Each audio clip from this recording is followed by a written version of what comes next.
على أشرف الأنبياء والمرسلين سيدنا وحبيبنا وشفيعنا وقرة أعيننا محمد صلى الله عليه وعلى آله وصحبه وسلم سبحانك لا علم لنا إلا ما علمتنا إنك أنت العليم الحكيم ربي زدنا علما وارزقنا فهما آمين يا رب العالمين اللهم إنا نسألك علم لدني والمشرب الصافي الهني يا وهاب يا غني اللهم إنا نسألك علم لدني والمشرب الصافي الهني يا وهاب يا غني اللهم إنا نسألك علم لدني والمشرب الصافي الهني يا وهاب يا غني. Alhamdulillah thumma alhamdulillah. Limpahan syukur bersama-sama mari kita panjatkan kehadirat Allah Subhanahu wa taala pada hari yang penuh barokah ini, di hari Senin.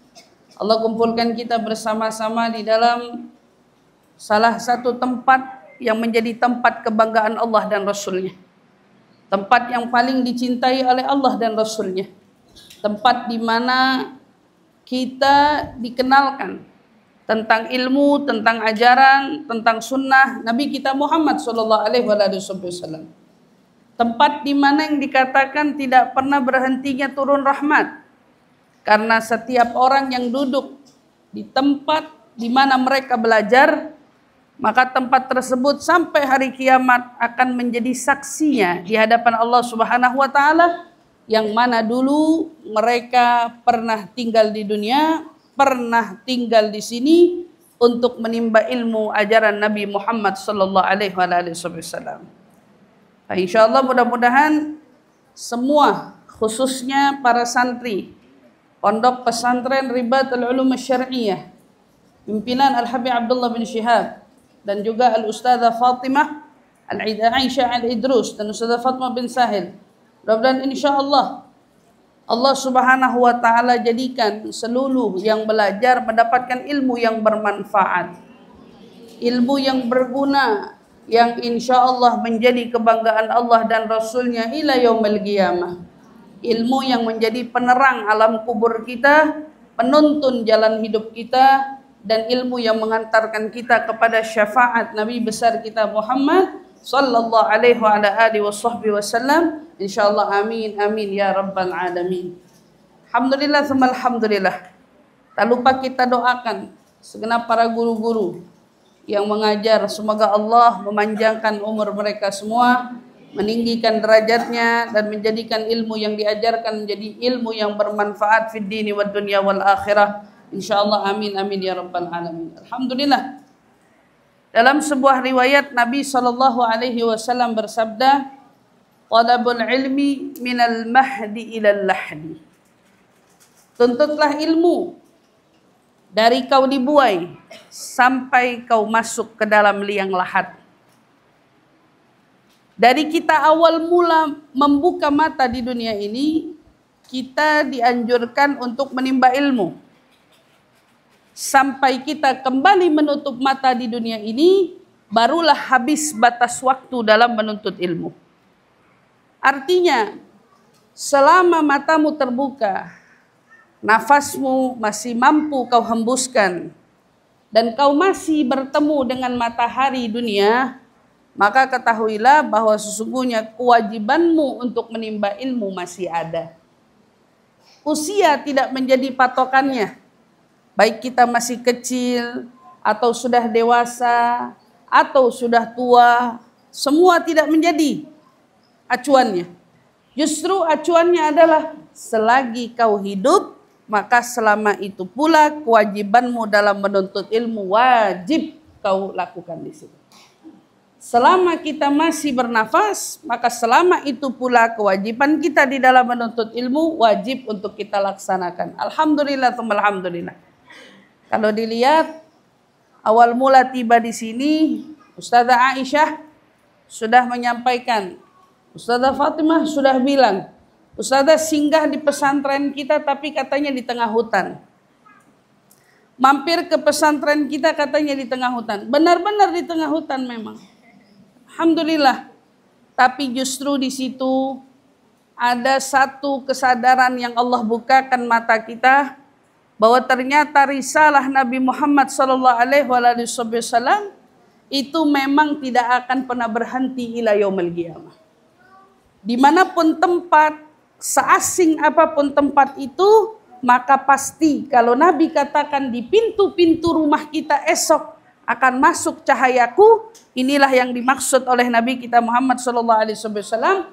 Di pelosok manapun, apalagi mendekati hari kiamat, akan semakin banyak tempat-tempat di mana tempat itu menjadi sarana kita dikenalkan kepada Nabi Muhammad SAW. Maka ibu-ibu yang dirahmati Allah, ketahuilah, dulu Nabi itu berdoa.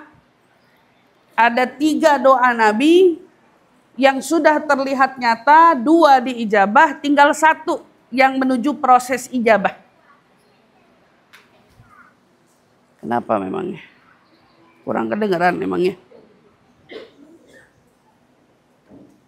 Ada 3 doa Nabi. Ini box itu. Ada 3 doa Nabi yang katanya 2 sudah terbukti terijabah, 1 menuju proses ijabah. Doa Nabi yang pertama yang sudah terlihat diijabah oleh Allah, Nabi berdoa, ya Allah, jadikan negeri Yaman sebagai negeri yang penghuninya beragama Islam. Dan terbukti saat Nabi mengutus sahabatnya Sayyidina Mu'adz ibnu Jabal pergi ke Yaman untuk berdakwah, mampu berhasil menaklukkan seluruh penduduk Yaman untuk beriman kepada Allah. Sampai akhirnya kalau kita lihat hari ini penduduk Yaman pasti dikenal dengan mayoritas muslim. Bahkan mungkin hampir tidak ditemukan orang-orang yang non-muslim di sana. Semuanya beragama Islam. Hukum dasarnya agama Islam. Dan bahkan banyak ulama yang keluar dari negeri Yaman. Salah satunya tentu guru mulia besar dari pimpinan Pondok Pesantren Nurbatul Ilmi Syariah, Al-Habib Abdullah bin Syihab, bersanad berguru dengan Al-Habib Salim bin Abdullah Asy-Syatiri dari kota Yaman, Hadramut Tarim. Dari sana belajar. Alhamdulillah, banyak sekali ulama-ulama terobosan daripada Yaman. Itu dari mana awal mulanya? Doa Nabi Muhammad SAW. Nabi Muhammad berdoa, ya Allah, jadikan semua negeri Yaman ini orang-orang yang beriman kepadamu, diijabah sama Allah. Orang Yaman semuanya beriman kepada Allah. Kemudian Nabi selanjutnya berdoa yang kedua, ya Allah, jadikan negeri Syam, kota Syam, negeri Syam menjadi negara orang-orang yang beriman kepada Allah. Ya, terbukti lagi doa Nabi sudah terijabah. Kaum muslimin berhasil menaklukkan negeri Syam. Sampai di sana, negeri Syam itu apa aja Ustazah? Suriah, Jordan, itu negeri Syam semua itu. Suriah, Jordan, Afghanistan, Irak, dan lain sebagainya. Itu dari Suriah. Mereka kalau hari ini kita dengar, Suriah itu mayoritasnya muslim atau tidak? Muslim ya. Negeri orang-orang banyak yang berilmu, ulama dari negeri Suriah, itu juga berkat dari doanya Nabi besar Muhammad sallallahu alaihi wasallam. Ada doa yang ketiga, yang kalau kita lihat hari ini doanya menuju ijabah. Apa doa Nabi? Ya Allah, jadikan Rum itu apa? Romawi, negara yang dikepalai oleh orang-orang Romawi pada saat itu. Berarti itu negara apa, Ibu? Ada yang tahu? Yang sekarang negerinya orang Kristen. Itali, Perancis, apalagi Inggris, itu semuanya. Pokoknya rata-rata Eropa umumnya. Eropa umumnya itu juga masuk bagian dari doa Nabi. Ya Allah, jadikan seluruh penduduk Romawi yang didoain nama Nabi menjadi orang-orang yang beriman kepadamu, ya Allah. Maka ibu-ibu jangan kaget. Akan datang selalu gelombang demi gelombang. Nanti negeri hari ini yang dikenal dengan negerinya orang-orang kufar, besok berubah jadi negerinya kaum muslimin. Berarti nanti Inggris bakal jadi orang muslim semua? Iya, kalau percaya sama hadisnya Nabi. Berarti nanti Perancis bakal muslim semua? Iya, kalau percaya sama hadisnya Nabi. Berarti semua negara Eropa itu yang tadinya dikenal dengan negaranya non-muslim akan berubah jadi negaranya muslim? Iya, kalau kamu percaya sama hadisnya Nabi. Dari mana buktinya Ustazah ini on the way ijabah? Karena kalau kamu belajar hari ini, kamu akan lihat, kamu selalu dapat laporan, Masya Allah, tiap tahun negeri Eropa itu semakin hari semakin banyak orang yang menyembah Allah dan Rasulnya. Tiap tahunnya banyak orang yang tiba-tiba beriman kepada Allah dan Rasulnya. Yang paling terlihat di Inggris. Paling kelihatan di Inggris. Artinya apa? Akhir zaman, orang makin kenal sama Allah dan Rasulnya. Akhir zaman, orang akan semakin sadar pentingnya belajar ilmu ajaran Allah dan Rasulnya. Maka kalau kamu, wahai warga sekitar dari kota Bangka ini, di sini nama desanya apa? Sungai Liat katanya. Betul apa enggak? Mana ini desanya? Kayu besi, lain kayu besi. Udah kayu besi lagi, gimana tuh kayu besi? Karena kan kayu aja, besi aja ya. Ini kayu besi, dua-duanya diborong semuanya. Ala kulli hal. Sudah masuk orang yang di sini mengajarkan ajaran Allah dan Rasulnya. Terlebih-lebih, saya bisa jamin ajaran yang diajarkan tarekat Ahlus Sunnah wal Jamaah yang bisa divalidasi terpercaya kebenarannya. Kenapa? Karena guru-guru kalian memiliki rantai sanad ilmu yang nyambung kepada Nabi Muhammad SAW. Ini adalah satu kabar gembira yang sangat besar. Karena kalian punya para habaib, para syaraif yang mau masuk meninggalkan negaranya, negerinya, kampung halamannya. Kalau kita bilang gitu ya. Ninggalin kota kelahirannya demi menyebar luaskan syariat Nabi Muhammad di kampung ini. Ini berarti kabar gembira buat orang-orang kayu besi. Berarti beruntung orang-orang kayu besi kedatangan Habib Abdullah, kedatangan Ustazah Aisyah, kedatangan Ustazah Fatimah, dan mungkin para habaib, para ustazah, para syaraif lainnya yang mengajar di sini. Itu lebih beruntung daripada kamu ketiban bulan purnama sekalipun. Lebih beruntung daripada kamu ketiban emas bertonton sekalipun.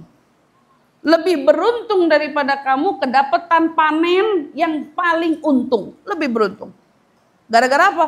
Gara-gara masuknya Habib Abdullah, masuknya Ustazah Aisyah, masuknya para habaib, para syaraif lainnya mau duduk di kampung ini untuk menyebar luaskan dakwah Nabi Muhammad sallallahu alaihi wasallam. Sehingga apa? Nanti ibu rasakan. Begitu para ulama sudah menginjakkan kakinya di kota-kota seperti ini, ibu akan rasakan kota ibu tidak akan lagi menjadi kota yang dihuni dengan kegersangan, tetapi kota yang akan berubah. Bukan tanahnya yang subur saja, tetapi hati kita ikut serta subur. Karena hati kita tidak akan menjadi hampa dan gersang karena adanya ajaran Nabi Muhammad sallallahu alaihi wasallam.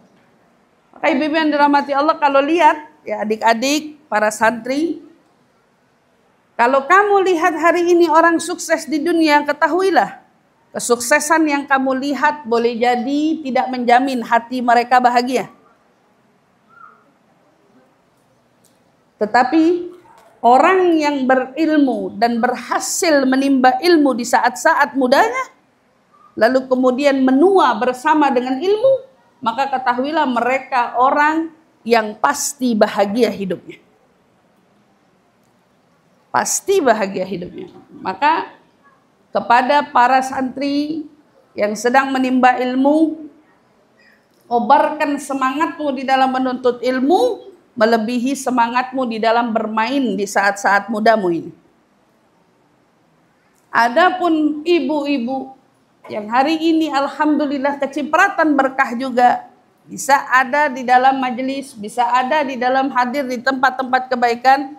Kobarkan juga semangat juangmu, walau usia tidak lagi seperti kita dahulu kala, tetapi jangan sampai di usia senja kau buang masa tuamu dengan sia-sia. Kejar, ambil manfaat yang bisa kita ambil, lakukan kebaikan sebanyak mungkin yang bisa kita lakukan. Maka ingat pesan Nabi SAW. Ini terkhusus kepada para santri. Santrinya yang mana ya? Di mana duduk santrinya? Oh, ini santrinya. Barakallahu fikum. Ada berapa? 60? 62. Masya Allah. 62 santri. Umurnya paling kecil berapa sudah? Lulus SD itu 12 tahun berarti ya. 12 tahun, Masya Allah. Umur kalian, ada yang 5 tahun juga, ada yang kelas 5. Oh berarti kelas 5 tuh 11 tahun ya? Apa 10? Kelas 5 berarti 10 tahun katanya. 10 tahun. Yang mana yang 10 tahun? Berapa orang yang 10 tahun? Aslinya dari mana nih? Dari kayu besi juga? Petaling. Berarti semua 62 santri dari Bangka semua nih? Dari Bangka semua ya? Barakallahu fikum, Masya Allah. Dulu di umur kalian sekecil itu, umur saya pertama kali juga menampakkan kaki di tempat menuntut ilmu seperti ini. Tapi waktu itu pertama kali saya belajar di pondok umur 9 tahun. Kemudian 11 tahun lanjut belajar ke Hadramut. Lanjut belajar ke Tarim Hadramut di bawah pimpinan guru saya, Al-Habib Umar bin Hafid dan istrinya Al-Ubabah Nur binti Muhammad Al-Haddad. Umur berapa waktu itu? Kayak kalian. 11 tahun. Berarti rata-rata umur 11 tahun. Saya belajar ke sana. Masih kecil, ya masih kecil. Tapi nikmatnya luar biasa. Saat kita hari ini dewasa menyadari terima kasih ya Allah. Dari kecil kau sudah tuntun aku untuk menuntut ilmu. Maka siapa yang waktu kecilnya belajar, maka akan semakin sedikit penyesalannya di hari tua. Tapi siapa yang di waktu kecilnya begitu santai, bahkan cenderung mengabaikan ilmu, maka pasti dia akan menjadi orang yang paling menyesal di hari kemudian nanti. Dan beruntunglah kalian semua, bersyukurlah kalian semua juga kepada Allah, karena Allah yang memilih kalian di antara anak-anak yang hari ini tidak digerakkan hatinya, atau mungkin belum oleh Allah Subhanahu wa taala digerakkan hatinya untuk menimba ilmu, tapi kalian sudah. Maka jaga ilmu itu sebaik-baiknya. Pesan saya terkhususnya kepada para santri dan wabil umum umumnya kepada seluruh para jemaah yang hadir pada hari ini. Nabi SAW bersabda kepada kita, ta'allamul ilma. Pelajarilah ilmu. Terutama ilmu yang mendekatkanmu kepada Allah dan Rasul. Wa ta'allamu lil ilmi sakinah wal wagar. Dan belajarlah untuk ilmu. Kamu disuruh belajar ilmu. Tapi untuk ilmu kamu suruh belajar sesuatu. Apa itu? As-sakinah wal wagar. Ketenangan dan kesantunan. Artinya, orang tidak akan dianggap manfaat ilmunya kalau dia belum memiliki sifat ketenangan dan kesantunan. Artinya semua para santri, semua para menuntut ilmu, dimanapun mereka berada, kunci daripada perlunya mereka untuk menghormati ilmu adalah mereka wajib. Wajib apa dulu? Belajar bagaimana dengan ilmu kamu bisa tenang, bagaimana dengan ilmu kamu bisa santun. Berarti kalau ilmu tidak menuntunmu untuk menjadi orang yang santun, ada yang salah dengan ilmu. Karena ilmu hanya bisa dibuktikan dengan seberapa jauh kesantunanmu kepada ilmu. Jadi kepada para santri, ketenangan, kesantunan. Kesantunan arti lain berarti adabnya kita, akhlaknya kita. Itu menentukan seberapa besar dalamnya ilmu yang kita dapat. Kalau adab kita minim, pasti ilmu minim. Kalau adab kita hilang, pasti tidak punya ilmu. Itu satu hal yang pasti. Oleh karena itu, Nabi ingatkan, wa ta'allamul ilma lil ilma as-sakinah wal wagar. Kalau kamu sayang sama ilmumu, maka jangan hilangkan ketenangan dan juga kesantunan yang ada pada dirimu. Karena orang begitu hilang santunnya, hilang juga ilmunya. Ini pesan yang terakhir. Wa tawadhu liman tu'allimuna minhu. Merendahlah kamu di hadapan orang yang mengajarkan kamu ilmu. Ini pesannya. Merendahlah kamu di hadapan orang yang mengajarkan kamu ilmu. Bila kita belajar tapi tidak tahu cara merendah kepada orang yang mengajarkan kita ilmu, jangan harap ilmu mau datang kepada kita. Walau 100 kali kau buka kitab dalam satu hari kepada orang itu, tapi kamu tidak punya perasaan merendah kepada dirinya, maka ilmu tidak akan mau mampir ke dalam pikiran ataupun hatimu. Berarti tawadhu pertama seorang penuntut ilmu itu adalah tawadhunya dia kepada siapa yang mengajarkan dia ilmu. Kalau kita tidak bisa merendahkan diri kita di hadapan mereka yang mengajarkan kita, lalu dengan siapa kita ini mau merendah? Yang ngajarin aja kita sombong? Yang nuntun kita sombong? Lalu sama siapa kita mau merendah? Mungkin gak ada lagi orang di dunia ini yang bakal kita tawadhu di hadapannya. Maka yang pertama yang diajarkan, merendahlah kamu kepada siapa kamu belajar. Belajar dari Sayyidina Ali bin Abi Thalib karamallahu wajhah, menantu Rasulullah sallallahu alaihi wasallam, suami daripada Sayyidah Fatimah Zahra radhiyallahu taala anha wardaha. Apa Sayyidina Ali berpesan? Ana abdun liman allamani harfan. Saya budak bagi yang mengajarkan saya walau satu huruf saja. Artinya ngajarin apa Sayyidina Ali? Saya budak, artinya saya merendah.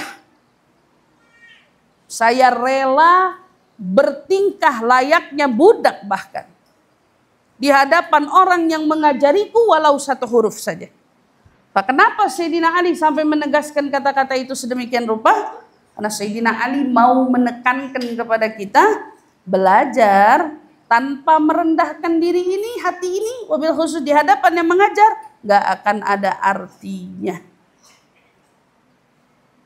Sepintar apapun kamu esok, tapi kalau kamu sudah bertemu dengan guru yang mengajarkanmu, maka jadilah kamu orang yang tak berilmu di hadapannya.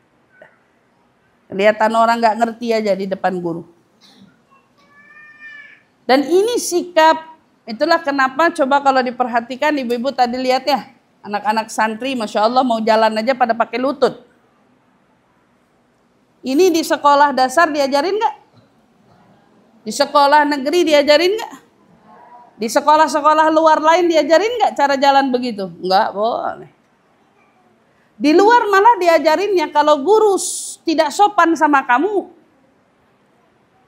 jawabin balik. Kalau guru ngomongnya nggak sopan sama kamu, jawabin balik. Kalau guru berbuat tidak baik sama kamu, samperin kepala sekolah, aduin gurumu itu dan seterusnya. Ada kulihal.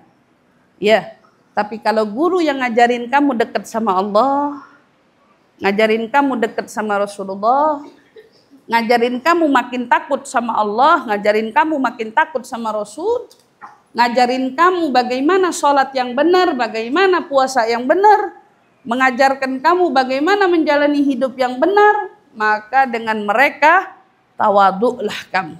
Ingat itu. sama mereka tahu. Itu didapatnya di mana? Hanya di pondok pesantren kita diajarkan itu. Pondok pesantren diajarin. Karena tidak ada ilmu yang ngajarin kita lebih dekat sama Allah dan Rasul kecuali saat kita belajar di pondok pesantren atau duduk di majelis ilmu atau kita duduk di majelis ilmu. Maka ketahuilah kepada para santri. Nah, ini nasihat-nasihat penting ya untuk para santri. Saat kita menuntut ilmu, belajar, lalu kita diminta merendah, yakni bertawaduk kepada guru yang mengajarkan kita, maka disitulah kenapa muncul adanya khidmah. Khidmah itu melayani bahasanya ya. Khidmah. Makanya ada ahlu khidmah. Ahlu khidmah di pondok pesantren atau di majelis ilmu. Ahlu khidmah. Ini yang mau khidmah, ini yang mau khidmah. Emang khidmah itu artinya apa? Anak pondok? Mana anak pondok? Anak pondok mana anak pondok? Coba, ada yang tahu nggak arti khidmah? Saya baru mau kasih hadiah. Hah? Saya baru mau kasih hadiah nih. Udah siap-siap mau kasih hadiah.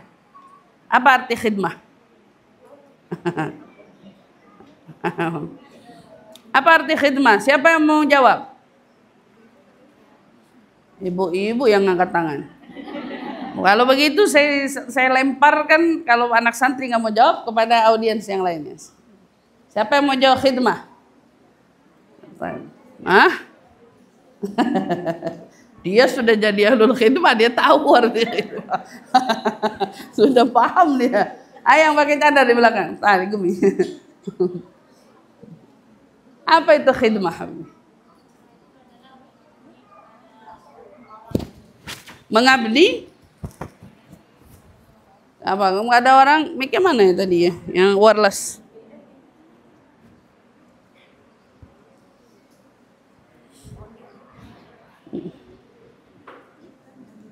Biar yang lainnya dengar. Utur kan? Utur kan? Ya. Ya Allah. Siapa namanya? Hah? Atilah. Aqilah. Baik. Jawab Aqilah. Khidmah pada seorang guru itu ialah mengabdi dengan seluruh-seluruhnya, mengarahkan semuanya untuk gurunya. Barakallahu fiik. Jazakumullah alam khair. Khidmah jawab. Barakallahu fiik. Ahsan wa ahsanallahu ilaik. Insyaallah. Barakallahu fiik. Maka arti kata lain dari khidmah itu hari ini dapat difahami dengan mengabdi. Mengabdikan diri kita kepada guru yang mengajarkan kita ilmu. Guru yang menuntun kita, guru yang membimbing kita, maka kita mengabdi kepada dia. Iya, itu disebut dengan suatu keharusan seorang murid mengabdi kepada gurunya. Harus seorang murid mengabdi kepada gurunya. Bahkan Sayyidil Habib Muhammad bin Ali bin Abbas al-Maliki rahimahullahu ta'ala, beliau berkata, at-talibul khudum ahabbu ilayya min talibil mujtahid. Bayangin. Kata beliau, penuntut ilmu yang mengabdi lebih aku sayangi dan aku cintai daripada penuntut ilmu yang cuman rajin aja. Rajin, belajar terus, ngafal terus, tapi tidak ada karakter pada dirinya mengabdi. Padahal murid yang rajin bagus apa enggak? Bagus. Murid yang ngafal terus bagus atau tidak? Bagus. Murid yang semangat belajar terus bagus apa tidak? Bagus. Tapi kalau dalam dirinya tidak ada rasa ingin mengabdi, maka itu tidak akan mampu menarik perhatian gurunya secara apa? Secara intens. Enggak. Gurunya enggak bakal tertarik. Tapi guru akan tertarik dengan siapa? Murid yang mau mengabdi. Guru akan tertarik lebih kepada murid yang belajar dan mengabdi. Jadi muridnya belajar juga, ngabdi juga.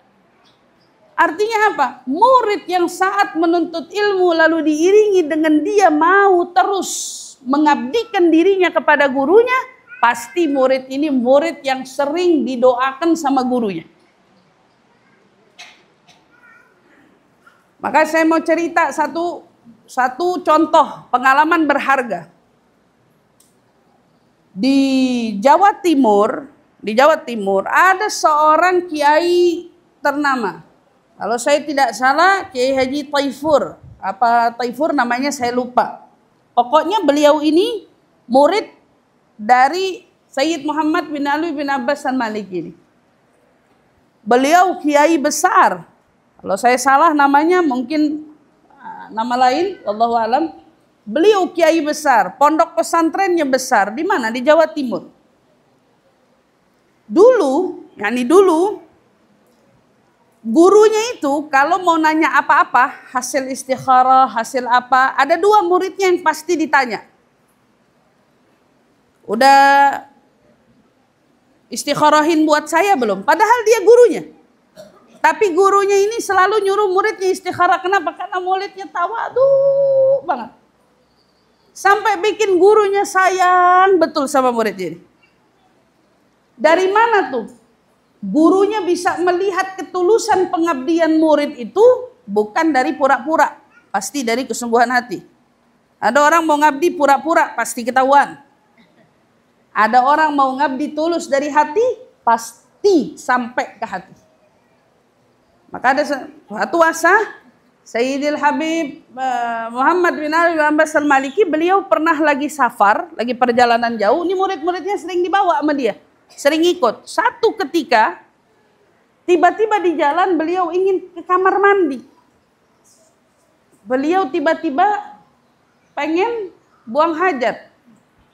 Maka dia bilang sama muridnya, kalau ada kamar mandi berhenti, saya mau turun, mau mampir. Subhanallah, muridnya ini murid-murid siaga. Begitu dengar Abuya, beliau dipanggil dengan Abuya. Abuya mau turun, Abuya mau ke hammam. Langsung seketika muridnya ini sigap nyariin kamar mandi. Kira-kira kamar mandi yang mana yang paling enak buat Abuya. Satu waktu pas kedapatan kamar mandi, ya Allah, maaf harus disampaikan, kotor sekotor-kotornya. Sampai tempat lubang kloset itu kotor sekotor-kotornya dan mampet. Kamu bisa bayangin. Sementara Abuyanya lagi buru-buru pengen buang hajat. Orang lagi sibuk mikir, yang satu mikir gimana caranya, yang satu mikir apa kita ke kamar mandi lain, apa kita pergi ke tempat istirahat lain, apa-apa. Tahu-tahu kiai ini masuk kamar mandi,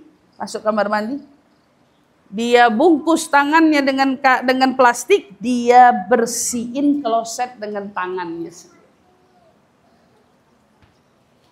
Abuya lihat itu. Dibersihin langsung pakai tangannya. Dia bersihin kamar mandi seolah yang bagi kita jijik, bagi dia tidak. Itu gimana tuh? Kita ngelihatnya jijik, tapi bagi dia tidak. Kita ngelihatnya kotor, nggak sanggup, tapi dia enggak. Dia bisa menafikan apa yang kotor untuk dia asal nggak kotor di mata gurunya. Ini tingkat pengabdian nggak sembarangan.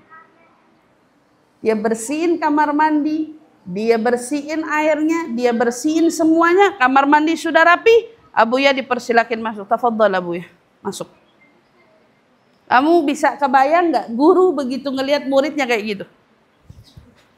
Kalau nggak didoain sampai akhir hayat, nggak mungkin itu.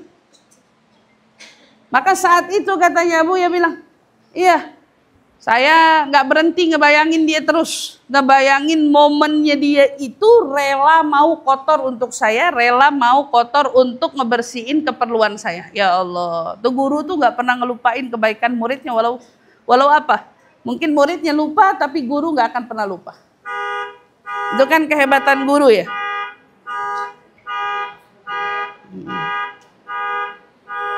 Ala kulli hal.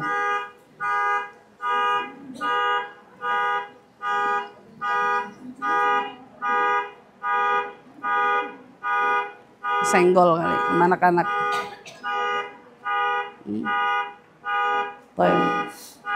Biarin dah bunyi, kita lanjutin lagi aja. Maka apa? Guru tidak akan pernah lupa oleh kebaikan murid, ya. Walau muridnya hanya berbuat kebaikan satu kali, tapi berbalik dengan murid. Murid cenderung sangat mungkin melupakan kebaikan guru, walau guru itu melakukan kebaikan yang banyak terhadap murid. Bayangin. Kalau dibalik, guru, murid ngelakuin satu kebaikan bakal diingat sampai akhir hayat. Tapi tidak untuk murid. Murid walaupun gurunya melakukan kebaikan yang banyak, dia punya kemungkinan lupa sama kebaikan gurunya tersebut. Kenapa? Karena fitnahnya ada di situ. Ujiannya ada di situ. Makanya kalau diingetin satu huruf Sayyidina Ali rela mengabdi, maka gimana kalau guru yang ngajarin kamu satu kitab?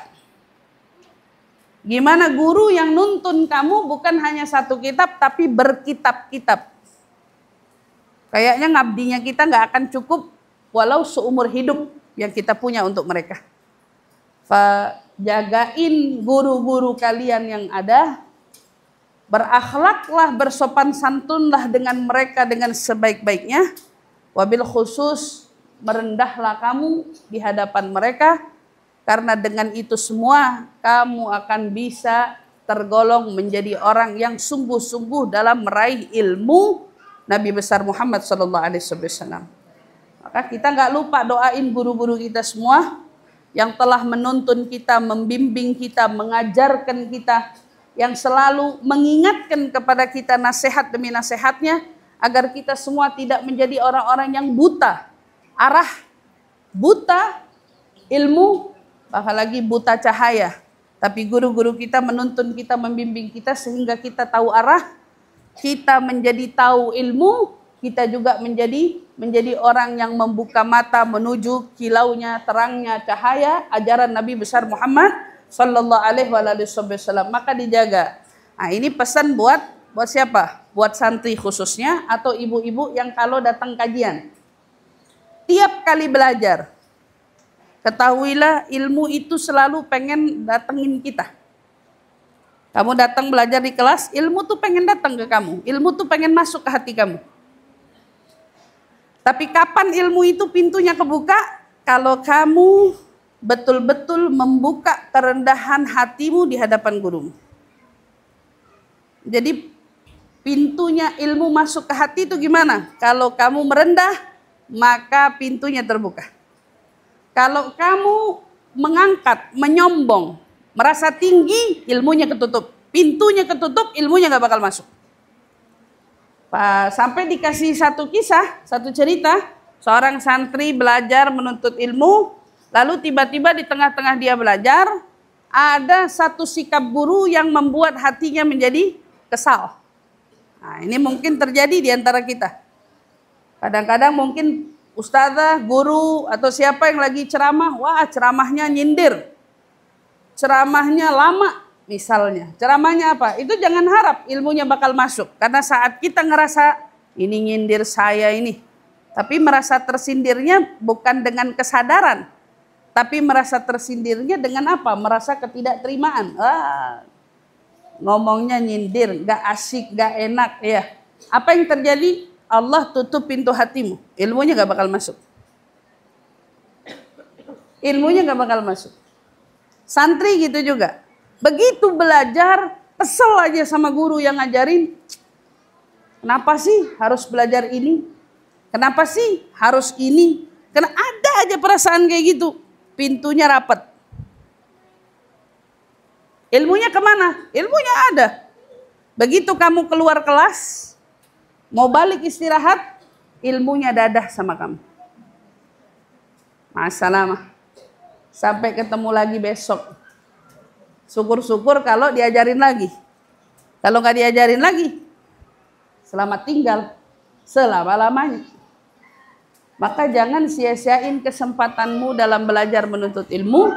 Karena ingat, manfaatmu nanti di negerimu, di kampungmu, di rumahmu, atau dimanapun kamu berpijak, itu sesuai dengan kadar semangatmu di dalam menuntut ilmu di sini.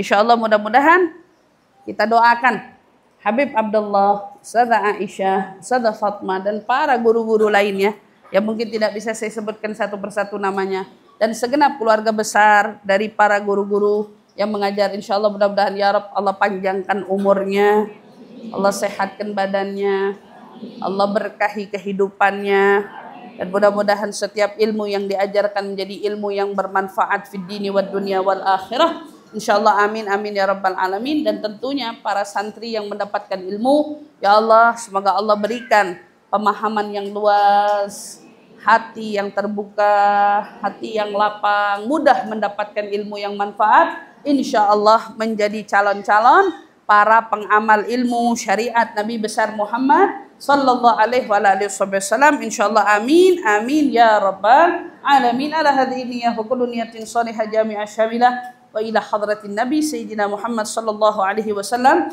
Al-Fatihah. Alhamdulillah. Kasih anak itu. Alhamdulillah. Yang mana yang mau dikasih? Yang itu TKT.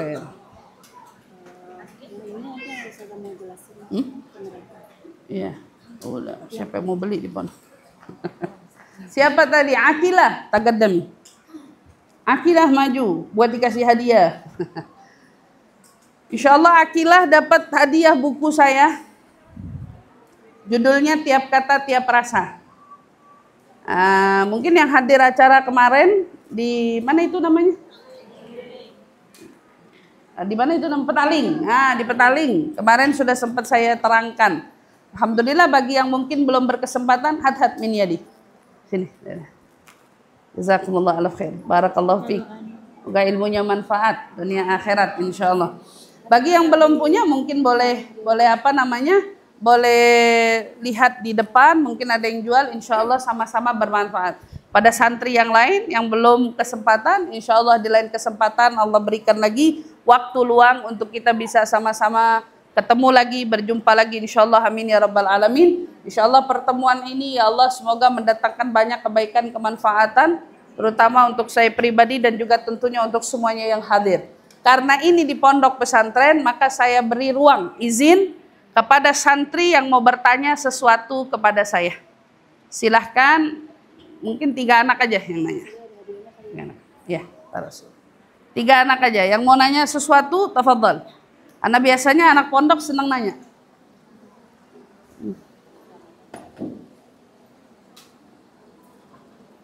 Siapa? Oh, kopi. Bismillahirrahmanirrahim.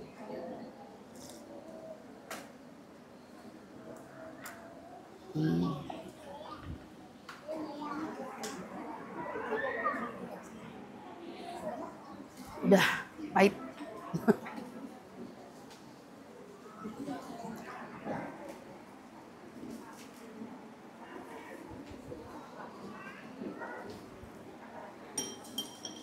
Bismillah. Assalamualaikum warahmatullahi wabarakatuh. Assalamualaikum warahmatullahi wabarakatuh. Ini bangku kurang zen. Aku telah membaca. Bagaimana cara untuk memberikan semangat ketika kamu itu ada rasa malas di belajar?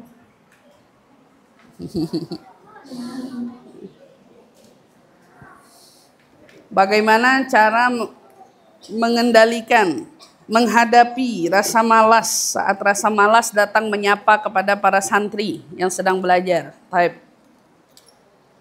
Salah seorang ulama berkata, mengatasi rasa malas pada santri itu ada sebab. Jadi santri itu harus tahu dulu, kalau tiba-tiba belajar lagi enak terus datang malas, berarti ada sebab. Apa sebabnya? Al-khalalu fin niyah. Sebabnya itu karena lengahnya sama niat di awal. Berarti niat di awalnya belum betul-betul kuat, makanya ada malas di tengah jalan. Karena kalau niatnya di awal sahih, benar, tekad, kuat, pasti nggak akan ada celahnya malas di sana. Terus kalau malasnya sudah datang gimana? Fa'alaikum bimutala'ah Siyarus salafunas sholihin. Maka hendaknya kamu kalau malas itu datang, buat ngatasin malasnya gimana? Pelajari jalan hidupnya orang-orang soleh yang dulu punya cerita belajar yang semangat-semangat. Karena ternyata saat kita lagi malas dengar kisah semangatnya orang soleh, itu bikin kayak kita tuh disentil. Kayak disadarin, gak kepengen apa jadi Imam Syafi'i tuh. Gak pengen apa belajar jadi imam-imam besar. Misal contohnya syekhnya Habib Abdullah itu Habib Salim Asy-Syatiri, kan dikenal julukannya Sultanul Ulama. Sultanul Ulama artinya apa? Sultanul Ulama artinya apa? Rajanya ulama, ya kan? Sultan, dia pemimpinnya. Sultanul Ulama, rajanya ulama. Beliau itu dikatakan rumahnya penuh sama kitab. Rumahnya punya perpustakaan isinya kitab. Satu waktu ada tamu datang berkunjung ke rumah beliau. Tamu itu nanya, Habib, ya Allah ini kitab banyak banget. Agara takullah hadha. Ada muridnya apa? Tamu ini nanya sama beliau, antum baca semua buku ini? Nanya sama Habib Salim bin Abdullah Syatri. Apa jawaban Habib Salim? Kamu nanyanya salah. Mestinya nanyanya, Habib, engkau hafal semua kitab ini atau enggak? Bukan nanya engkau baca apa enggak. Pantasnya saya ditanyanya itu saya hafal apa enggak kitab ini. Itu menandakan apa? Dahsyatnya ilmu yang beliau punya, sehingga beliau hampir menghafal semua kitab yang beliau punya. Itu tingginya ilmu yang beliau ada. Pak, ini itu jadi tasjid buat kita, jadi semangat buat kita. Ya Allah, kalau lagi malas datang, malu ngelihat kisah-kisahnya para kaum salihin yang kalau belajar itu nggak ada malesnya. Nggak ada malesnya. Maka kalau buat santri, ya Allah bihimmah, ayo semangat yang kuat. Begitu datang malas menyapa, buru-buru langsung ambil kitab, baca sejarahnya orang soleh. Insya Allah itu malas besok udah langsung, gak besok, hari itu juga, seketika itu juga bakal pergi dari kita. Wallahu a'lam bishawab. Nah.